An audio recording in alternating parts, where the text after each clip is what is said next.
올해뿐만이 아니지만 특히 작년에 세미나에서 이야기했던 내용들이 어떻습니까, 실제로?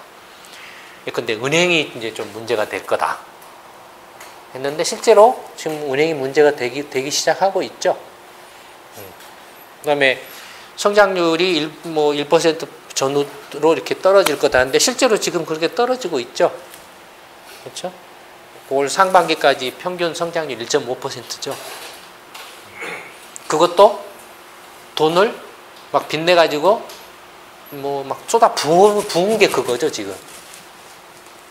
그다음에 또 어땠습니까? 그 2011년 작년이 아닌 그 전해인가요?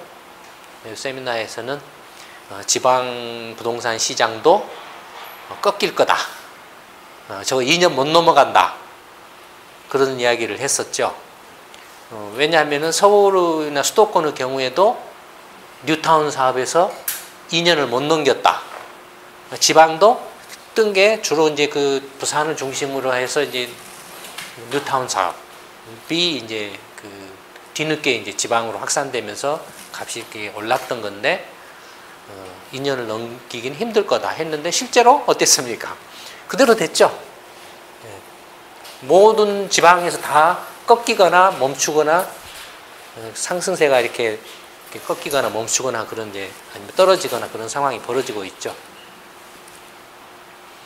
하여튼 그 외에도 뭐 여러 가지 세미나에서 말씀드렸던 내용들이 그대로 지금 이렇게 현실로 이렇게 드러나고 있는 모습을 보이고 있습니다. 올해 세미나도 상당히 조금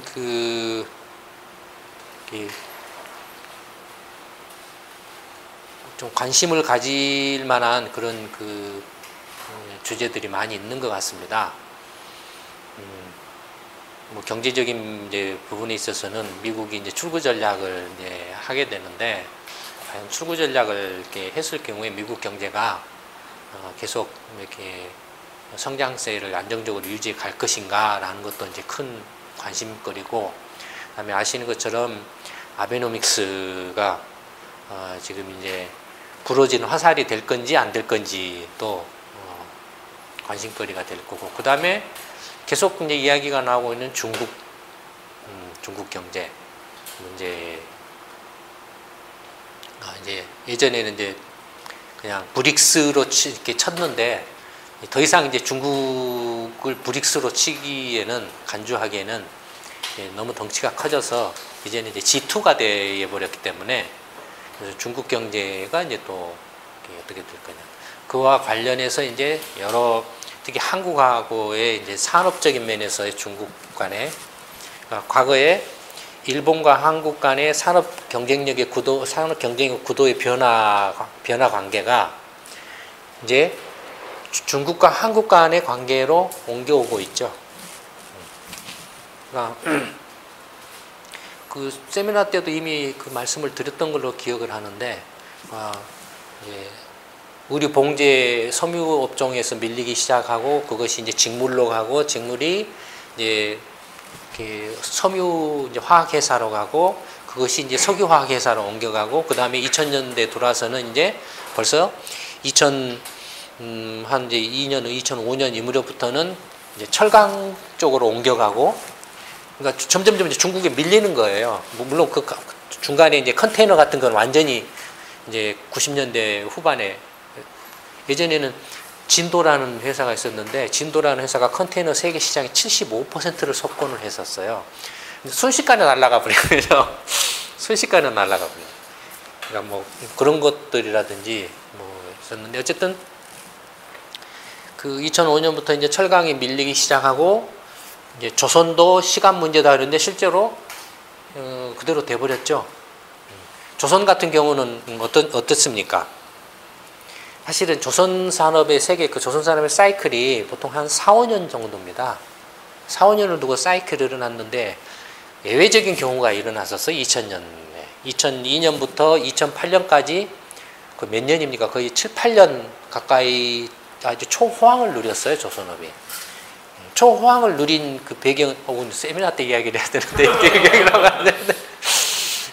하여튼 뭐 맛배기로 초호황을 누렸던 배경은 첫째는 이제 그 부동산 투기 거품이 일어나면서 미국이나 유럽이나 중국이나 이른바 이제 투기 그 호황 특수가 발생했다라는. 그다음에 중국 경제가 2000년 그 전에도 그랬습니다. 특히 2000년 들어오면서부터 WTO 가입을 계기로 해서 급성장을 했는데 그 급성장의 원동력이 뭐였죠? 수출이었죠. 그러니까 해상 물동량이 엄청나게 폭증을 했죠. 그다음 중국 경제가 급성장을 하면서 원자재 수요 뭐 거의 블랙홀이었죠. 원자재 가격이 폭등하고 그러니까 선박 수요가 엄청나게 폭증을 했죠. 그 다음에 또 하나가 더 있죠. 유조선 그 탱크가 이렇게 부서져 가지고 기름이 대량 유출되는 사고들이 많이 있었죠. 그때는 예전에는 그 유조선 탱커의 철판이 단판대 철판 하나였어요. 그러니까 뚫리면 금방 기름이 새어 나오죠. 그래서 워낙 이제 그 기름 유출 피해가 크니까 그거 이제 이중판으로 이렇게 그 하도록 했죠. 그래서 그 이중판 유조선 수요가 또 막 늘어나면서 그래서 STX나 이런 데가 막 그때 생겨나는 거죠. 근데 2005년, 6년, 7년 그때부터 우리 연구소는 조선업 저거 간다. 그 증설 투자하지 마라. 라고 계속 이야기를 했어요. 근데 그때는 다 뭐라고 말했냐면은 예전에 그 일본 조선회사 업체들이 한국 조선업체들한테 했던 말을 똑같이 한국 조선업체가 중국 조선업체한테 이야기를 한 거예요. 아, 이게 조선 산업은 첨단 그 기술 집약적인 산업이고 그 다음에 또 기기화 완전 자동화할 수 없는 산업이라서 고도의 전문 노동 집약적인 산업이기도 하고 그 다음에 여러 가지 관련된 뭐 이렇게 산업 연관 산업들이 이렇게 하는 뭐 장치 산업이기도 하고 하기 때문에 한국이 못 따라온다라고 막 그렇게 비웃었어요. 반도체도 그랬잖아요. 한국이 죽었다 깨도 못 따라온다 그렇게 비웃었잖아요. 근데 그 소리를 똑같이 중국 조선 회사들한테 했어요. 한국 조선 업계나 정부나 이런 사람들 관계자들이 똑같은 이야기를 했어요. 근데 어떻게 돼버렸습니까? 지금은 뒤집어져 버렸죠. 이미 뒤집어졌어요. 조선업은 중국이 이제 앞서가고 있죠. 지금 다소 이제 기술력 면에서 차이가 있긴 있지만 저건 시간 문제죠.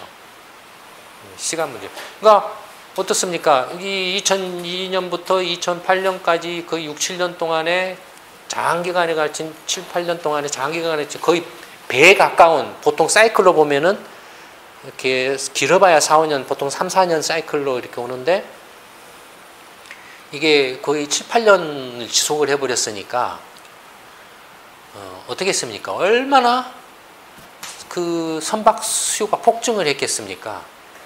그 선박 수요가 폭증하니까 어떻게 되겠습니까? 한국하고 일본하고 중국의 조선사들이 어땠습니까? 일본은 좀 예외지만 중국하고 한국 조선업체들이 엄청나게 신설 막 투자를 했어요. 과잉 투자가 어마어마하게 일어난 거죠. 그러니까 이제 그랬는데 2008년 글로벌 금융위기 나면서 세계 물동량이 그냥 확 죽어버리니까 어떻게 되겠습니까? 그 과잉 투자를 감당을 다 부실화돼 버리잖아요. 중국도 마찬가지로 엄청나게 조선업이 지금 악전고투를 하고 있죠. 악전고투를 하고 있는데 그나마 중국은 자체 수요가 크니까 그리고 이제 치고 올라오는 데고 한국은 이미 이제 포화 상태에 이르렀고 그 다음에 세계 시장에서 가격 경쟁력에서 밀리고 있으니까 이미 이제 그 범용선 같은 경우는 경쟁을 못해요. 가격으로는 중국하고 중국 조선사들하고 가격이 안 돼요. 그 경쟁이 안 돼요. 그러니까 뭐 그런 저런 것들 그러면 그 다음에는 이제 뭐가 문제가 되느냐? 점점 한국이 지금 현재 먹고 살고 있는 주력 산업으로 밀려오죠. 한국이 지금 뭘로 먹고 살고 있죠? IT 중에도? 예. 그럼 벌써 휴대폰 중국 세계 최대 시장이 중국 시장이 시장이라고 할 수 있는데 중국 시장의 지금 절반을 차지하고 있는 데가 누구죠? 파이. 예? 파이.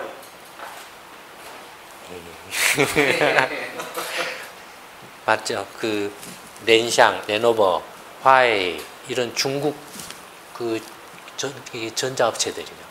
시장 점유율로 치면 삼성전자나 이런 데가 크죠. 단독 회사로 치면, 개별 회사로 치면. 근데 국가별로 치면 중국 업체들이 절반을 이미 중국 스마트폰 시장에서, 휴대폰이 아니라 스마트폰 시장에서 이미 절반을 차지를 하고 있어요, 지금. 그러니까 시간 문제예요. 시간 문제. 어쨌든 그런 것들을 중심으로 해서 올해 경제전망 세미나에서는 상당히 많은 것들을 또 이렇게 조금 관심 있게 들어보시는 것도 크게 도움이 될 거라고 생각을 하고, 뭐 부동산 시장의 경우에는 이제 올해의 경우에는 지방 쪽에 대해서 좀 이야기를 좀 이렇게 해볼까 합니다. 이미 이제 그 부동산 시장 상황이 어떻다라는 건 다 이제 아시고 계시고, 그렇다면 이제 이게 그 도대체 부동산 시장이 지금 이제 방향이 어떤 방향으로 가고 있다라는 건 이미 다 알고 계시죠? 문제는 그러면 방향은 이제 알고 있는데 그러면 문제는 뭐가 되겠습니까? 어디까지 갈 거냐가 문제 되겠죠. 어디까지 갈 거냐. 그거 하고, 그 다음에 지방이 어떻게 될 거냐. 그걸 중심으로 해서, 올해 경제전망 세미나에서 이야기를 좀 해볼까 생각했습니다. 현재는 그렇게 지금 계획을 하고 있습니다. 그래서, 저희 연구소가 하는 경제전망 세미나에 와서 이렇게 들어보시면 절대 손해날 거 없습니다. 오히려 이렇게 이렇게 와서 못 들으시면 자칫했다가는 큰 피해를 보실 수도 있으니까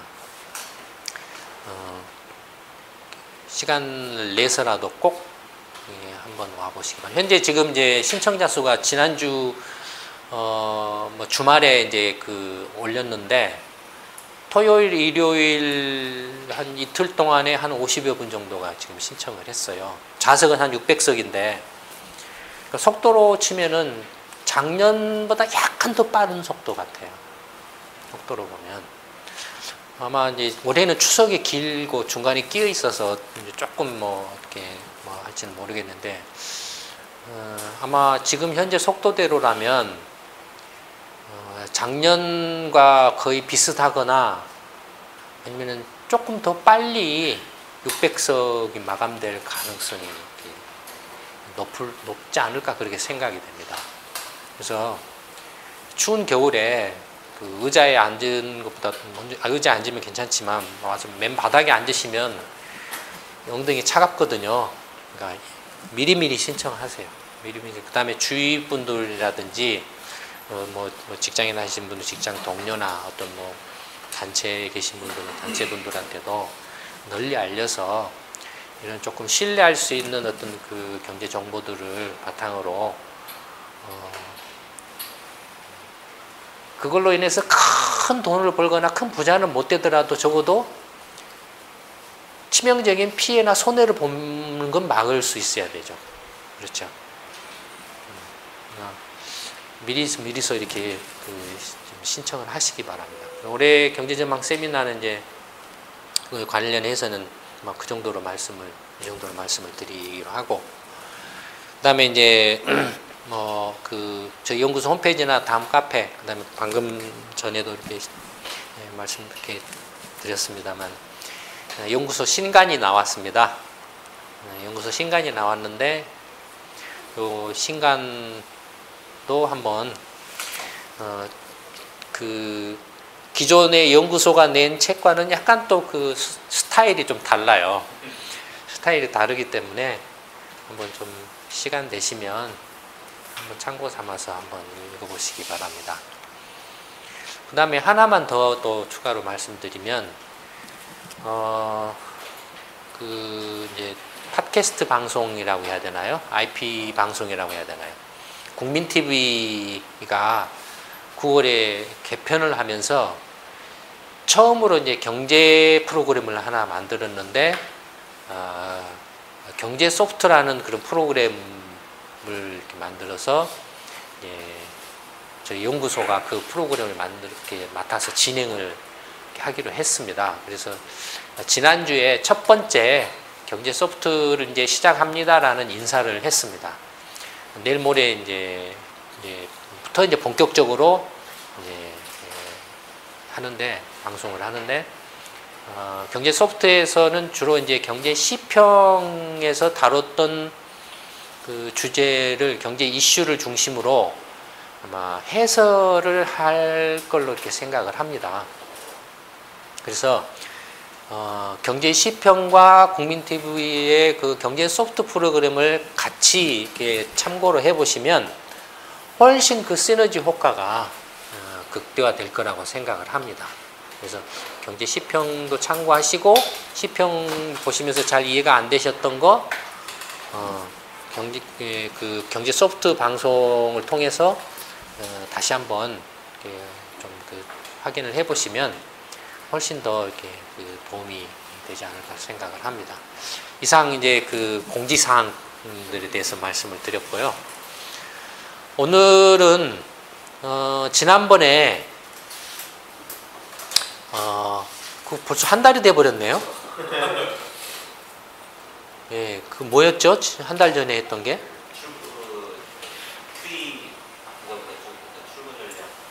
예. 출구 전략, 금융위기 이제부터의 양쪽 확대책 하기 전까지 예. 하는 부분에서 예. 그러니까 양적 확대책이었나요, 주제가? 네. 그 전반적인 금융위기. 예. 그러니까 미국을 중심으로 하는 양적 확대책과 관련해서 한 달 전에는 아마 그 팟캐스트 공방 그 팟캐스트 들어보시면, 한 달 전에 방송 들어보시면 양적 확대책을 실시하기까지의 그 배경과 경과에 대해서 아마 설명을 했던 것 같습니다. 오늘은 이제 뭐 시간 되는 데까지 그 이제 뒷부분, 양적 확대책을 시작한 후의 상황에 대해서 말씀을 드려보도록 하겠습니다.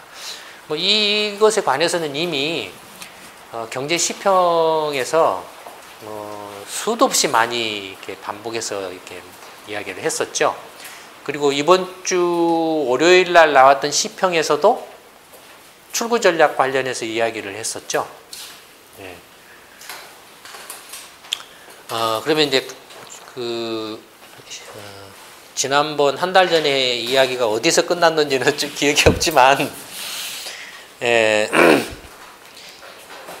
2007년 이제 7월 달에 이른바 서프라임 론 사태가 이제 불거지면서 제가 기억하기로는 프랑스 파리 주식 시장이 먼저 폭락을 했죠. 파리바은행인가 크레딧 리온회인가 이렇게 그쪽에 이제 부실 문제가 이제 거론되면서 그쪽 주가가 폭락하고, 그래서 이제 서프라임 론 사태가 이제 표면화되고 미국 뉴욕 증시 폭락으로 이어졌죠. 초창기에는 제가 기억하기로는 그래도 설마 이게 정말로 미국 경제를 완전히 파국으로 몰아갈 정도까지 그렇게 심각해지리라고는 아무도 생각을 못했죠. 그래서 FRB 버냉키 의장 같은 경우도 그 당시만 해도 물론 조금 그 문제가 심각하긴 하지만 그래도 그렇게까지 치명적이지는 않다라고 생각을 했습니다. 해서 금리를 안 내렸어요. 처음에 초창기에는 서프라임 소트 나가지고 주가가 폭락하고 막 하는데도 한 두세 달 정도는 좀 더 지켜보자. 이거 별 문제 없을 거다. 이런 식으로 이야기를 했었어요. 하다가 조금 이제 시간이 점점점 지나면서 이제 이게 모양새가 점점점 이상해지니까 이제 금리를 좀 내려야 되겠다 하는 정도에서 그때만 해도 그래도 그러다가 이미 이제 저희 연구소 그 당시 시평에서는 시티그룹이 위험하다라고 이미 시평이 나갔었어요. 벌써 그런 상황에서 왜냐하면은 부동산 투기 거품이 꺼지는 거잖아요. 부동산 투기 거품이 꺼지면 누가 제일 먼저 피보죠? 대출자가 피보죠. 대출자가 피보죠. 근데 부동산 그 대출, 즉 주택 모기지 대출 관련한 모기지 대출이나 관련한 그 파생 상품 거래를 가장 많이 한 데가 어디죠? 그 당시 미국 최대이자 세계 최대 은행인 시티그룹이죠. 그렇죠. 그리고 문제가 될 수밖에 없죠. 그러니까 이제 그 시티그룹이 사실 이제 연말부터 이상해지기 시작한 거예요. 연말부터 이상해지기 시작하면서 이제 2008년 넘어돌아 가지고 제일 먼저 문제가 됐던 게 그 다음에 2008년 넘어돌아 문제가 됐던 게 누구였죠? 모노라인이라는 채권 보증 기관들이었죠. 뭐 MBR라든지 엠박인가 MBI라든지 이런 데가 이제 왜냐하면 이제 그 주택 모기지 증권 같은 걸 이렇게 발행을 이렇게 하면은 그 발행한 이제 금융기관이 이 이제 모노라인이라는 회사한테 보증료를 내고 보증료를 내주면 이렇게 뭐 한국 같으면 대한보증이나 뭐 서울보증 이런 보증회사들이 있잖아요. 그러니까 보증에 가입하면 보험에 가입하면은 보증료를 내면은 나중에 여기서 문제가 돼도 보증회사가 대신 갚아주죠. 모노라인 회사가 그런 보증회사예요. 특히 이제 채권 그 원리금을 보증을 해주는 전문적으로 보증을 해주는 그런 보증회사예요. 근데 당장에 그 금융기관들이 이제 부동산 투기 거품이 꺼져가지고 예를 들어서 이제 뭐 중소형 금융기관들이라고 해도 막 뭐 1,000억 달러 규모 이렇게 되니까 2,000억 달러, 3,000억 달러 이런 정도 규모가 되니까 뒤로 막 펑펑 넘어지면 이제 그 모노라인이라는 보증회사들이 이제 원리금을 대신 갚아줘야 돼요. 근데 무슨 수로 그걸 갚아줍니까? 그러니까는 얘네들이 못 갚아주니까 얘네들이 파산해버린 거죠. 우리가 파산할게 하고 파산한 거죠. 그 다음에 3월 달에 이제 누가 넘어갔죠? 사실상 베어스턴스가 넘어갔죠. 베어스턴스가 3월 달에. 그 다음에 2월 달에 또 아마 시평을 찾아보면 뭐라고 했냐면은 연방주택금융공사가 망할 거라고 써놨어요. 그때도 어느 누구도 페니메이나 프레디맥 같은 게 연방주택금융공사예요. 근데 이런 것은 연방정부가 지급을 보증한 곳이기 때문에 망할 거라고는 어느 누구도 생각을 안 하고 있었어요. 근데 우리 여기서는 그건 거의 100% 망한다라고 이렇게 써놨어요. 왜냐하면 이 페니메이나 프레디맥은 어떤 이제 그 연방 그 주택금융회사냐면은 뭐 시티그룹이나 뭐 이런 그 뭐 뱅크 오브 아메리카나 이런 데가 이제 모기지 주택 대출을 해주잖아요. 주택 대출을 해주고 나면 이제 예금을 받아가지고 대출을 해주고 나면 다 대출을 해줬어요. 더 대출을 하려고 하는데 돈이 없어요. 그러면 어떻게 하냐면은 대출해준 걸 이렇게 가지고 와가지고 페니메이나 프레디메이에 갖다가 팔아요. 페니메이나 프레디메이는 그걸 사잖아요.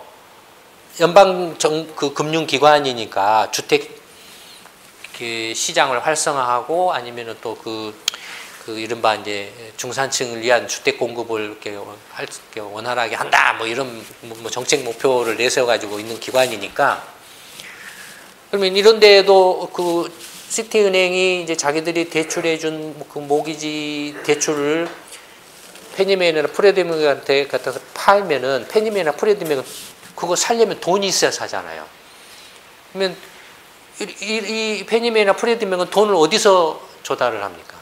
어떻게 하냐면은 그렇게 금융기관들이 들고 온 그 모기지 대출을 다 모아요. 시티은행이 3천억 달러 모기지 대출을 가지고 오면 시티은행 3천억 달러. 뱅크 오브 아메리카가 2천억 달러 모기지 대출을 들고 오면은 2천억 달러.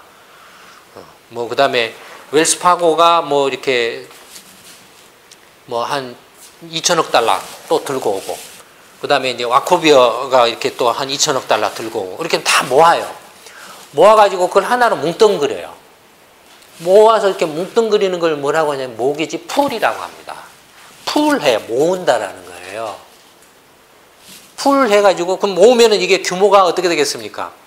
엄청 커지겠죠? 그렇죠? 예를 들어서 1조 달러가 된다든 2조 달러가 된다든 엄청나게 커지겠죠? 그러면 1조 달러가 된다라고 하면 이걸 이제 모아가지고 풀 해가지고 이걸 담보로 해가지고 증권을 발행을 해요. 페니메이나 프레드맥이. 그 페니메이나 프레드맥이 발행한 증권이 그것이 MBS입니다.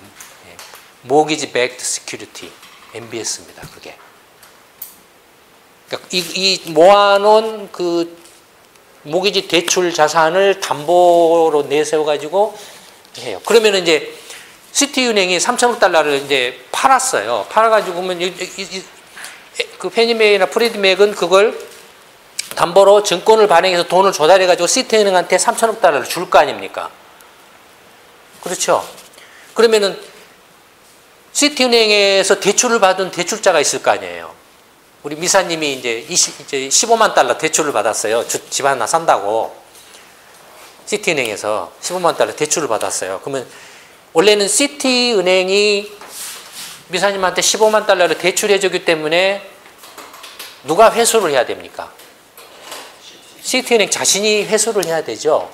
근데 그 미사님한테 대출해준 그 대출을 팔아버렸어요. 페니메이나 프레드맥한테. 페니메이한테 프레드맥한테 팔아버렸어요. 그러면은 미사님한테 대출해준 돈은 누가 회수를 해야 됩니까? 페니메이나 프레드맥이 회수를 해야 되는 거예요. 그러니까 모든 금융기관들이 예금 받은 거 자기 돈 자기 투자 자금 가지고 대출을 해주고 다 대출이 났는데 더 대출을 해줄 돈이 필요해가지고 대출해준 대출을 페니메이나 프레드맥한테 전부 들고 가서 팔아요. 미국의 주택 모기지 대출 규모가 한참 그때 한 12조 달러 가까이 됐습니다. 12조 달러 가운데 얼마를 이 페니메이하고 프레드맥한테 팔았을까요? 얼마 정도를? 12조 달러 가운데 7조 5천억 달러를 팔았어요. 그러니 안 망하겠습니까? 망할 수밖에 없죠. 어마어마한 게 그 MBS 증권을 발행을 했죠. 그러니까 바보가 아닌 이상, 아니 부동산 투기 거품이 꺼져가지고 완전히 박살이 나고 있는데 페니메이하고 프레드맥이 박살이 안 나면 이상하죠. 그러니까 페니메이하고 프레드맥 저거 망한다. 딱 시평에서 썼는데 2008년 5월 달에 망해버렸죠. 파산해버렸죠, 사실. 근데 이게 이제 연방주택금융공사니까 어떻게 되겠습니까? 파산할 수는 없고, 그래서 국유화 조치됐죠. 그런데, 그리고 나서 이제 말이 나온 게 이걸 없애버린다라고 그랬어요. 왜냐하면, 이게 그 지배구조가 이상하게 돼 있어요. 지배구조는 민간회사예요. 지배구조는 민간회사인데 연방정부가 지급보증을 하고 있는 거예요. 그러니까 이게 막 헷갈리는 구조예요. 이름은 연방주택금융공사예요. 이름은. 근데 주주는 민간인들이에요. 그 다음에 문제가 생기면 연방정부가 지급보증을 해줘요. 그래서 이제 막 여론이 비등하고 막 난리가 났어요. 그래서 7조 5천억 달러 되는 한국 GDP의 7배 반 되는 그런 금융기관이 파산을 해버렸으니 미국 경제가 온전할 리 있겠습니까?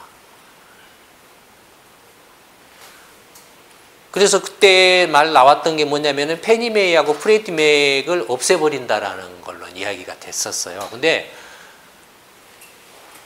저게 말이 없애는 거지. 그러니까 이제 사실상 국유화 조치하면서 연방정부 기관으로 그걸 자산을 이관을 했어요. 이관을 했는데 100% 다 이관은 안 하고 지금도 그 페니맥이나 프레디맥에 지금도 한 7조 5천억 달러 가운데 한 6조 달러가 이관되고 한 1조 5천억 달러가 아직도 남아있을 거예요. 네. 이게 굉장히 중요한 이야기예요, 이게.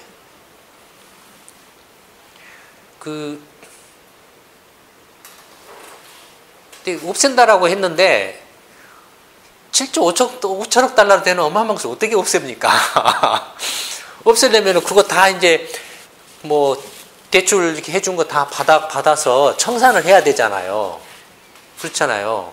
근데 그 말이 안 되죠, 현실적으로. 없앤다라고 했는데 지금 최근에는 어떻게 이야기가 되고 있냐면은 이제 국유화된 형태로 해서 사실상 국유화된 형태로 해서 존속한다 뭐 이런 식으로 이야기가 계속 되고 바뀌고 있죠. 근데 하여튼 2008년 5월달에 그런 상황이 벌어졌고 여러분들이 이제 잘 아시는 것처럼 이제 리만 브라더스가 언제 파산했죠? 9월달, 10월달인가요? 2008년 9월인가요? 10월인가요?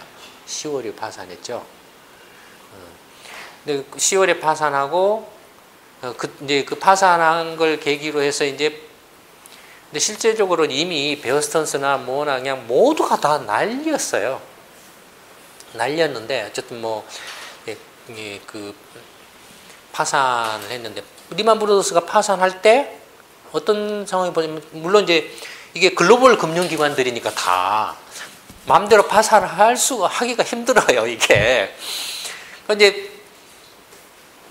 이제 당시 이제 그 미국 재무장관이 헤니 폴슨이라는 사람이 있었죠. 그 골드만삭스 회장했던 사람이 이제 재무장관 2006년부터인가 부시 정부 때 회장을 했었는데 FRB의 버닝키 의장이라든지 이제 이 폴슨 재무장관이 이제 예를 들어서 리만 브라더스를 자체적으로 파산을 막으려고 백방으로 했는데 이게 안 된다 이거예요. 막을 수가 없다 이거예요. 막 이제 미국 의회에서는 난리 났죠. 저놈들이 연방은행이나 FRB나 연방정부가 엉망진창으로 해가지고 월가 배불리게 한다. 저놈들 잘못했으면 없애버려야지. 망하게 해야지. 저걸 왜 살려주냐. 뭐 막 이런 식으로 막 이렇게 난리가 났었죠. 근데 그러니까 어떻게 할 방도가 없는 거예요. 물밑에서는 백방으로 이제 뭐 일본 뭐 금융기관들한테도 찝쩍거려 보고 뭐 중국 금융기관들한테도 좀 이거 니네들 안 살래. 뭐 한국에도 찝쩍거렸었죠. 너 어디? 산업은행한테도 찝쩍거렸었죠. 너 리만 브라더스 좀 안 사볼래?라고 이렇게 했었죠. 그러니까 물밑에서 엄청나게 그런 걸 했었을 거 아닙니까?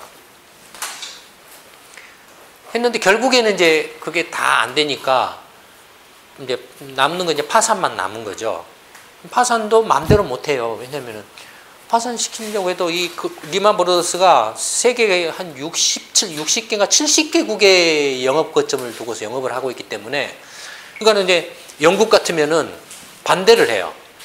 영국에 있는 리만 브라더스 현지 법인 재산은 전부 동결한다. 파산하려면 이제 전부 모아가지고 회수해가지고 해서 청산을 해야 되잖아요. 근데 영국 정부는 영국 내에 있는 자산은 동결한다. 영국 재산이다 이거예요. 그렇잖아요. 일본 정부도 그랬어요 실제로. 그 헬포슨 재무장관이 그 해고로 가고 나중에 그런 이야기를 했어요. 언론하고 인터뷰에서. 일본 리만 브라더스, 일본에 있는 리만 브라더스 현지 법인은 재산을 동결한다. 파산해봐야 미국 것만 이제 파산된다 이거예요. 정리한다 이거. 나머지 건 이제 마음대로 못한다 이거예요. 그러니까 그래서 이제 이제 이른바 이제 그 글로벌 금융 위기가 발생하고 이제 위기가 발생하니까 완전히 어떻게 되겠습니까? 이제 어느 놈이 파산할지 이제 다 불안할 거 아니에요. 그러니까 돈 빌려주는 거 다 막 회수하려고 할 거 아니에요. 안 물리려고. 그런 상황들이 막 벌어질 거 아닙니까? 글로벌하게. 그렇죠? 글로벌하게 그런 상황이 벌어진다. 어느 놈이 얼마나 부실을 갖고 있는지 모른다 이거예요. 다 지금 그런 상황이 벌어진 게 아까 나왔던 정보가 엉망이어가지고 제대로 파악이 안 됐다 이거죠. 투기라든지 파생상품 거래라든지 규모나 누가 누구하고 어떻게 거래했고 하는 그런 것들이 제대로 파악이 전혀 안 됐었다 이거죠. 부실이 없어도 부실이 있다라는 소문에 딱 걸리면 망해버린다 이거예요. 그런 상황이니까. 그래서 이제 한 게 이제 이른바 이제 이유야를 불문하고 부실이 있건 없건 간에 눈 딱 감고 모조리 다 대출해준다.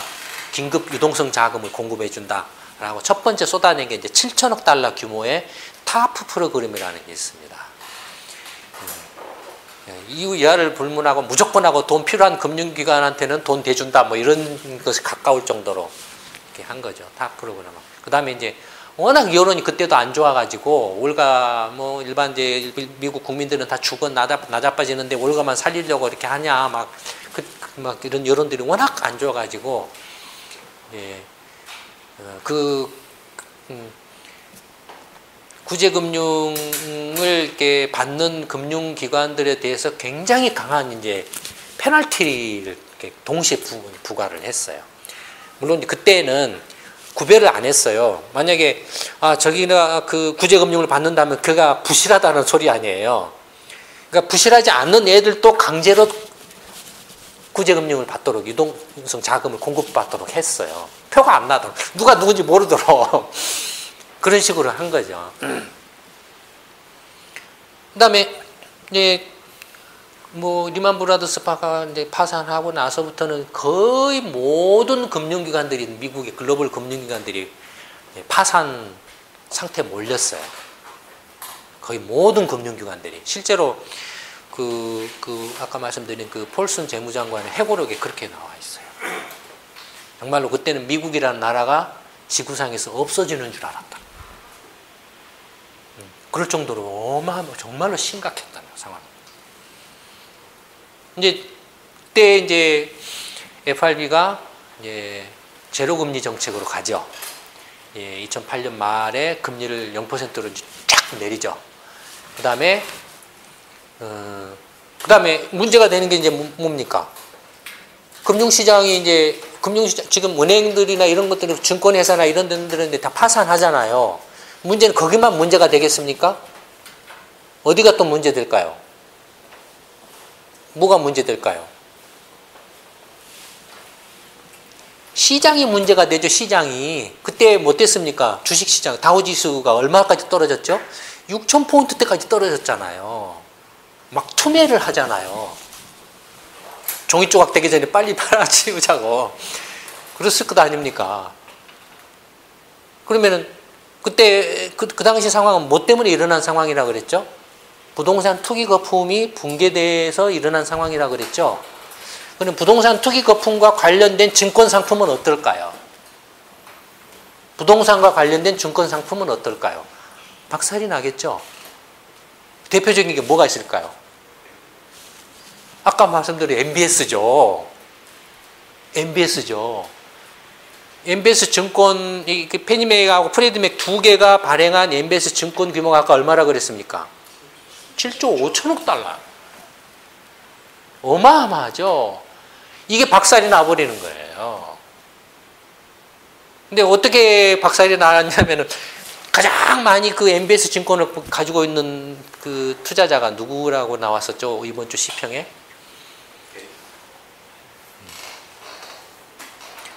외국인 투자자. 그러니까 외국 정부들이나 외국 중앙은행이나 이런 공공기관들이 대부분을 가지고 있었죠. 미국 국채하고 거의 같은 걸로 간주되어 있기 때문에 위험도 전혀 없고 거의 없고 대신에 미국 국채보다는 수익률이 0.1%나 2% 정도 약간 더 높아요. 미국 정부는 아니니까. 그래서 그런 외국 투자자하고 그다음에 미국 개인 투자자, 미국 가계. 그러니까 여러분도 그렇잖아요. 국채 수익률이 3%, 예를 들어서 국채 수익률이 뭐 3%다. 근데 MBS 국채하고 똑같은 안전 자산으로 간주되는 MBS 증권 수익률이, 채권 수익률이 뭐 3.2%다 하면 뭘 살까요?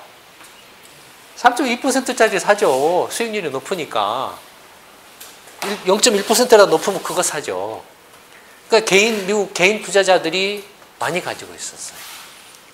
그러니까 외국 투자자들이 1조 5천억 달러 정도 가지고 있었고, 1조 6천억 달러 정도인가 가지고 있었고, 미국 개인 투자 가계가 1조 달러가량 가지고 있었어요. 근데 2008년 리만 브라더스 딱 터지고 나서 2008년 말까지 미국 개인 가계가 1조 달러 가지고 있던 걸 순식간에 전부 다 갖다 팔아버려요. 순식간에 막 투매를 해버린 거예요. 그럴 거 아닙니까? 저 종이 조각 되기 전에 빨리 팔아야 되잖아요. 순식간에. 그 다음에 외국인 투자자들도 어떻게 하겠습니까? 순식간에 5천억 달러 정도를 팔아요. 막 팔아요, 막. 그러면 어떻게 되겠습니까? MBS 증권 시장이 어떻게 되겠습니까? 붕괴되죠. 붕괴될 거 아닙니까? 7조 5천억 달러 되는 어마어마한 시장이 무너져 버린 거죠. 그럼 그걸 막아야 되잖아요. 누가 막을게요? 어떻게? 네, FRB가. 그래서 FRB가 2009년 3월에 첫 번째 1차 양적 확대책을 합니다.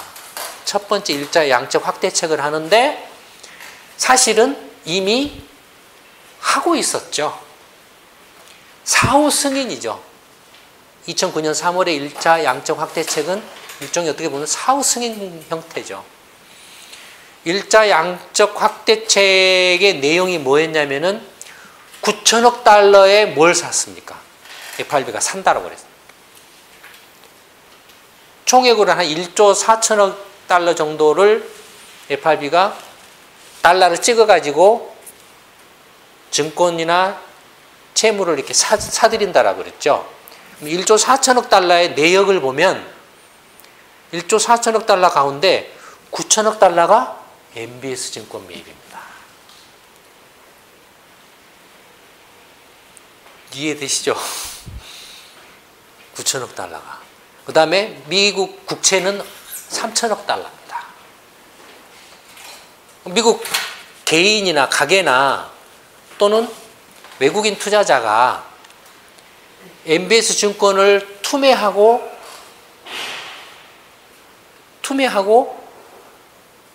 그 다음에 어떻게 했겠습니까? 판돈 가지고 미 국채를 샀죠. 미 국채는 안전자산, 연방정부가 발행한 채권이니까 세상이 망해도 맨 마지막에 망할 거라고 생각하고 맨 나중에 망할 거라고 생각하고 국채로 도망갔죠. 국채로. 그 다음에 미국 연방정부가 정신없이 막 그때부터 막 국채를 찍어내요. 막으려고. 이제 파국을 막으려고. 그러니까 그 1차 양적 확대책은 QE1은 미국 금융시장의 파국을, 시스템 붕괴를 막기 위한 조치였죠. 그렇죠. 그래서 이제 2009년 3월 달에 시행을 했지만은 실제로는 그 전부터 이제 FRB가 MBS 그 시장을 이렇게 붕괴되는 걸 막아왔죠. 막아왔고, 그 다음에 이제 2009년으로 넘어와서 이제 QE1을 하고 이제 미국 경제가 최악의 상황을 이제 조금씩 벗어나는 모습을 보였죠. 보이다가 2010년에 들어와서 2009년 말 2010년 초부터 이제 유럽의 이른바 피그스의 재정 위기가 드러나기 시작하고 경기가 여전히 이제 미국 경제가 여전히 굉장히 불안정한 상태, 굉장히 파국 상태에서 파국 위기에서 벗어나긴 했어도 굉장히 불안정한 상태여서 이렇게 했는데 불안정한 상태였지만 어쨌든 간에 그때 이제 다우지수가 6,000포인트에서 10,000포인트까지 올라왔죠. 10,000포인트까지 올라왔다가 조금 더 올라가려고 하다가 이제 2010년 이제 8월인가 9월인가 뭐 이때쯤에 그 2010년 5월에 이제 이른바 이제 유럽의 피그스 재정 구제금융이 시작되죠. 그리스하고 포르투갈 아일랜드에서 1차 구제금융이 시작되죠. 그래서 그 충격이 이제 충격으로 이제 또 다시 이제 유럽 경제나 미국 경제가 다시 휘청거리는 모습을 보이고 또 다우지수가 또 좀 이렇게 떨어지는 모습을 보였죠. 그다음에 그때 통계 개편이 또 있었어요. 통계 개편이 있어가지고 그 전에 그 통계는 그런대로 미국 경제가 최악의 상태에서 위기 상황에서 벗어나서 이제 조금 벗어나고 있다라는 그런 모습으로 나타나는 통계 개편해놓고 보니까 성장률 수치가 툭 떨어지니까 이렇게 나온 거예요. 그러니까 이제 그 경기 부양을 한다라는 명분을 내서서 특히 이제 경기 부양 중에서도 우선 급한 게 뭐냐면 뭐가 급하겠습니까? 경기 부양을 하는 데 있어서 경기 부양은 누가 하냐면 이제 연방 정부가 해요. 그 재정 적자를 내 가지고 대규모 공공사업이다 뭐다 해가지고 뭐 실업수당에다 뭐다 막 이렇게 막 뿌려주고 그러면 FRB는 뭘 할까요? 네? 이제 2차 양적 확대책이 뭐였죠?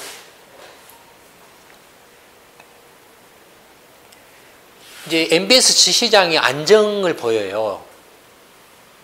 2010년에 들어와서 다소 약간 좀 진정되는 그런 모습을 보여요. 그래서 이제 MBS 증권을 더 이상 매입을 안 하고 대신에 이제 아까 말씀드렸던 그리스, 뭐 아일랜드, 포르투갈 등 이른바 이제 재정 위기 말하자면 이제 국채 위기가 발생하죠.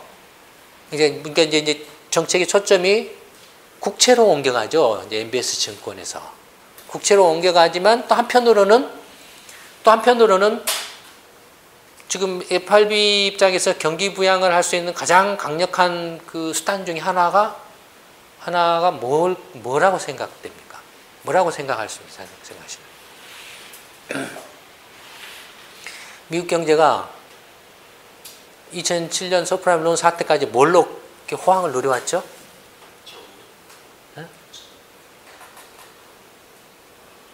예? 부동산 투기로 호황을 누려왔잖아요. 근데 그게 박살이 나버린 거예요.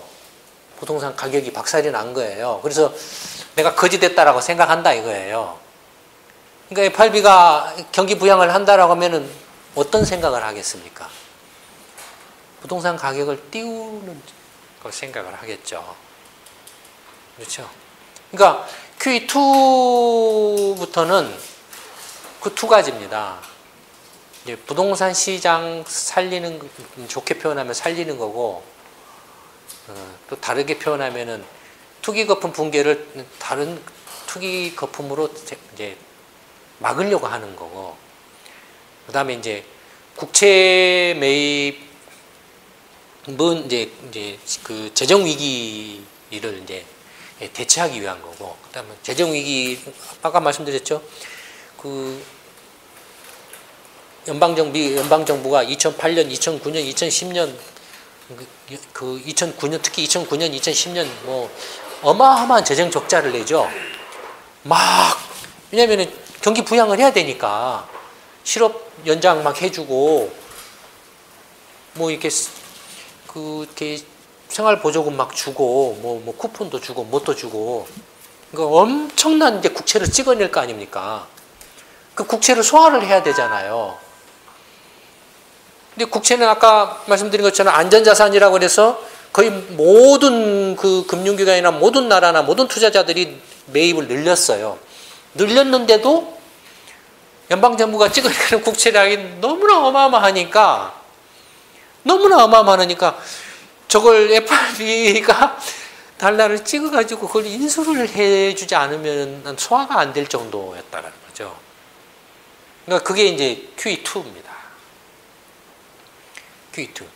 그 다음에 이제 2011년 와서는 이제 미국도 이제 재정 위기 문제가 거론되죠. 연방 정부가 어마어마하게 막 국채를 찍어내니까 겁이 나죠. 덜컥덜컥 겁이 나죠. 그러니까 그래서 이제 한 게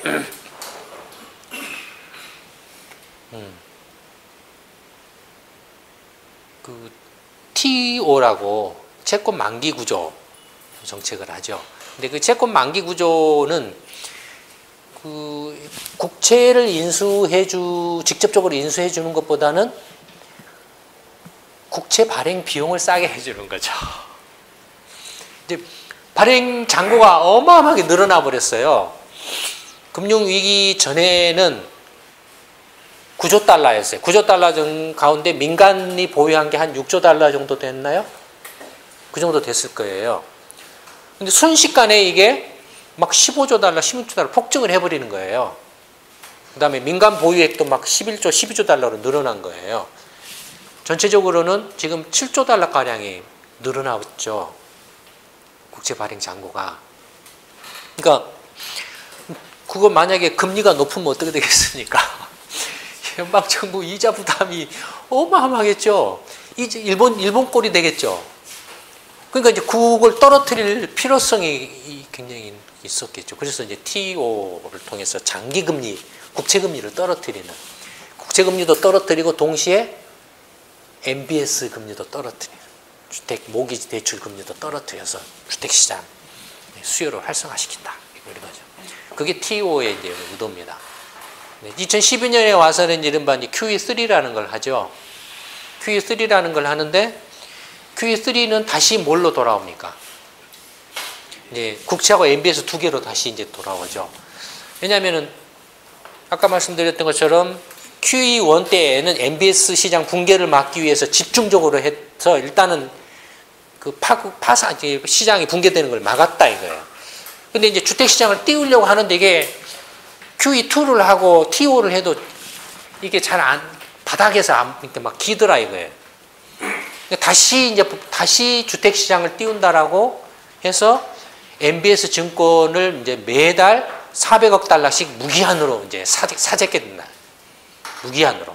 그 다음에 미국 국채도 매달 450억 달러씩 무기한으로 사재낀다. 그게 이제 QE3입니다. 그러니까 이제 전방위적으로 나간 거죠. QE3는 전방위적으로 무기한으로 했는데 지금 2012년 이제 11월부터 QE3를 시행해 가지고 최근까지 8천억 달러 가량 지금 늘어났어요. QE2는 6천억 달러 국채 매입하는 거였거든요. TO는 있는 돈 가지고 되돌리는 거니까, 돌리게 하는 거니까, 단기채를 팔아가지고 그 돈으로 장기채 사는 그런 전략이니까 뭐 금액 면에서 늘어나는 건 아니었죠. QE1은 1조 한 4천억 달러였으니까 초창기 금융 시스템 붕괴 막기 위한 거였고, QE3는 저게 무기한이니까 얼마가 될지는 모르는데 그럼 언제까지 할 거냐 이거예요. 벌써 8천억 달러인데 경기가 좋건 나쁘건 관계없이 이제는 이제 끊어야 될 때예요. 끊어야 되는 거예요. 그런 상황에 지금 온 거죠. 그게 이제 출구 전략이죠. QE3 매월 400억 달러의 MBS하고 450억 달러의 국채를 무기한으로 매입하겠다라는 것을 어떻게 이제 중단하느냐 하는 것이 이제 출구 전략이죠. 그 출구 전략과 관련된 조건으로 5월 달에 이제 버냉키 의장이 그 조건을 이야기를 했죠. 미국 실업률이 7% 전후 정도 될 때 이제 QE3를 중단한다. 그 정도면은 뭐 적당하지 않겠느냐. 그 다음에 이제 실업률이 한 6%에서 7%, 6.5% 이 정도 되면 제로금리도 조금 이제 풀어도 괜찮지 않겠느냐. 그 시기로 보면은 출구 전략을 실시하는 시기는 대충 뭐 종료하는 시기는 그 마무리하는 시기는 내년 한 상반기쯤에 6월 말쯤에는 대충 끝나지 않겠느냐. 지금 상태로만 미국 경제가 뭐 완만하더라도 회복세를 유지한다면 되지 않겠느냐 뭐 이런 거고, 제로금리는 아마 2015년 한 중반이나 후반 정도 되면은 이제 제로금리도 해제해도 되지 않을까 뭐 이런 식의 이야기를 했죠. 그 말하고 나니까 어떻게 됐습니까? 휘청거렸죠. 휘청거렸죠. 그러니까 그건 결국에는 FRB가 떠받친 거품이라는 거죠. 근데 어쨌든 뭐 그런 걸 이렇게 이야기를 했는데, 이제 이번 주 시평에서 출구 전략의 조건에 대해서 이야기를 했죠. 첫째는 이제 지금 시리아 공격 한 해 만에 하고 있는데 출구 전략 한다라고 해갔다가 시리아 공격해가지고 또 경제가 또 막 어수선해지면은 다시 출구 전략 취소 뭐 이렇게 할 수는 없잖아요. 근데 지금 이제 시리아 문제는 공격 문제는 지금 대체적으로 지금 이제 이렇게 공격 취소하는 쪽으로 돌아가고 있는 분위기죠. 뭐 러시아가 이제 아마 시리아가 화학 무기를 전부 이제 폐기한다라고 하는 이제 조건 하에서 공격 안 하는 걸로 이렇게 뭐 아마 그러니까 G20 정상회담 끝나고 서로 헤어지는 차에 도저히 이게 안 되겠다 싶었던지 그 오바마 대통령이 푸틴 붙잡고 한 번 더 이야기하자 해서 네가 그렇게 나한테 말해라. 내가 그럼 못 이긴 척하고 받아줄게. 뭐 그런 이야기 했을 수도 있죠. 근데 그 화학무기 폐기해봐야 공장에서 또 만들어내면 그거 만들기 쉽잖아요. 공장은 뭐 민수 생필품 만든다라고 하면 뭐 어떻게 할 거예요. 그러니까 일종의 그 공격한다라고 했다가 반응이 시원찮으니까 빠져나갈 구멍을 만드는 게 아닌가 뭐 이렇게도 보여지지만, 어쨌든 간에 FRB가 출구 전략을 하려면은 시리아 공격을 할 것인가 말 것인가 미국 정부나 미국 의회가 결정을 확실하게 이렇게 해야만 그 뒤끝 없이 출구 전략 결정을 할 수 있지 않느냐라는 거고, 그 다음에 두 번째는 또 뭐냐면은 지금 재정절벽 문제죠. 이미 그 미국 연방정부 채권가 발행한 국제 발행 잔고가 지금 그 7조 달러가량 폭증했다고 그랬죠. 지금 이제 잔고가 지난 그 3월 달에 16조 한 4천억 달러 정도 이미 달했죠. 편법으로 한 3천억 달러 늘려놨죠. 10월 달까지. 그리고 그것이 이미 다 차 있어요, 지금. 한 16조 지금 한 7천억 달러 다 차 있어요. 근데 지금 10월 달에는 이제 더 이상 어떻게 할 수가 없어요. 그러니까 10월 달에 이제 공화당, 민주당이 이제 둘이 이제 결판을 내야 돼요. 어떤 식으로든지 간에. 근데 이게 만약에 결판을 못 내가지고 그 월급 못 주고 공무원도 월급 못 주고 하는 사태가 벌어지면 어떻게 되냐 이거죠. 그럼 QE 또 했다가, 출구 전략 했다가 또 그때 취소해요? 애매하잖아요. 그러니까 그것도 조금 지켜볼 필요가 있다라는 거죠. 그 다음에 이제, 또 뭐가 있었죠?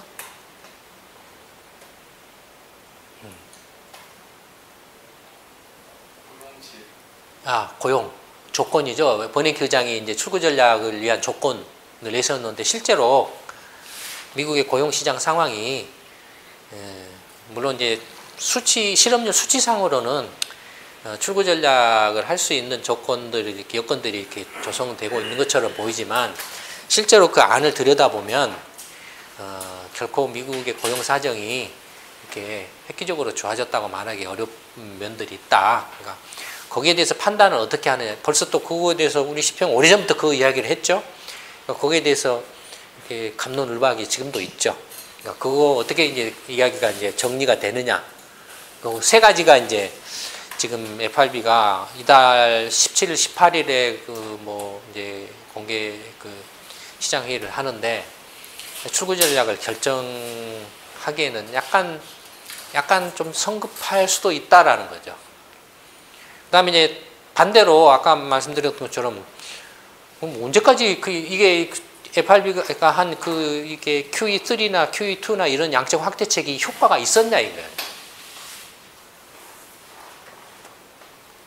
실제로 경기 부양 효과가 거의 없었다라는 게 한 2, 3주 전에 경제 시평에서 설명을 하고 있죠. 아마 그 시평을 봤던 것 같아요.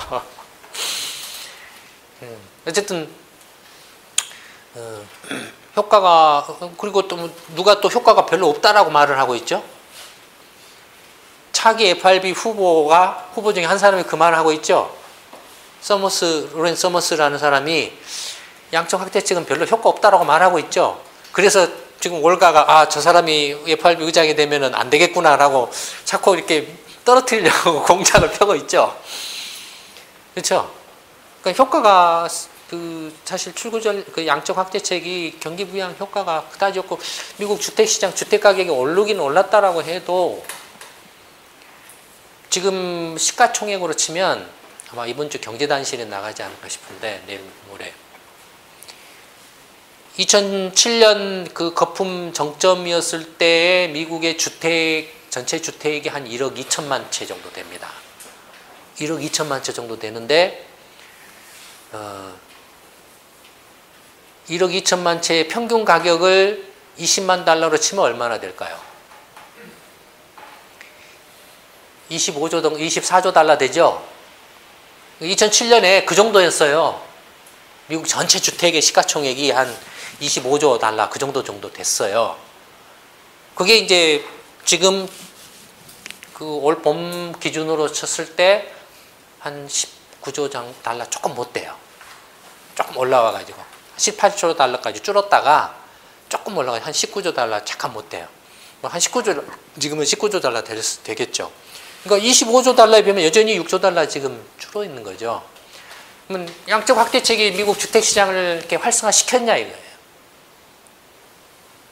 아니죠. 그러니까 그리고 한참 주택 거래가 많을 때 연간으로 치면 한 140만 호 거래가 일어났죠. 근데 이제 거품이 딱 꺼지고 나서 30만 호 밑으로 뚝 떨어져 버렸죠. 그게 지금 한 4, 50만 호, 50만 호 가까이 이렇게 올라와 있죠. 근데 그게 올라와 있는 게 뭐냐면 주로 투기 다주택 그 투기가 심한 그런 주택 그 거래가 공급이 늘어나서 한 거고, 일반 개인의 단독주택은 늘어나긴 늘어났어도 여전히 그 양이 미미해요. 바닥 수준이에요. 그러니까 주택시장의 그 활성화 효과도 별로 없고, 그래서 뭐 무슨 자산 효과, 웰스 이펙트, 내가 뭐 집값 올라가서 부자 돼서 소비 늘린다. 사실 그건 제가 볼 때는 좀 사기에 가깝습니다만. 어쨌든 그렇다고 무슨 이렇게 미국 가계 소득 증대에 효과가 있었느냐 하는 것도 시평에서 이렇게 분석해서 설명해 드렸던 것처럼 효과가 없는 걸로 드러났고, 그러니까 효과가 없는 QE 정책을 무기한으로 언제까지 계속 달러를 찍어가지고 할 이유가 없다 이거죠. 그 다음에 물러나기 전에 자기가 벌려놓은 거 마무리하고 나중에 괜히 그거 뒷수습 안 해놓고 물러났다가 문제 생기면은 자기가 다 뒤집었을 수도 있잖아요. 그러니까 뭔가 이렇게 자기가 수습하고 마무리하고 물러났다는 인상을 줄 필요도 있을 거고, 뭐 이런 것들이 이제 출구 전략. 좀 뭐랄까 9월달이라도 출구 전략을 시행을 하는 게 낫지 않느냐라는 이제 그런 이제 또 배경이라고도 이렇게 볼 수 있죠. 논거라고도 볼 수도 있죠. 근거라고.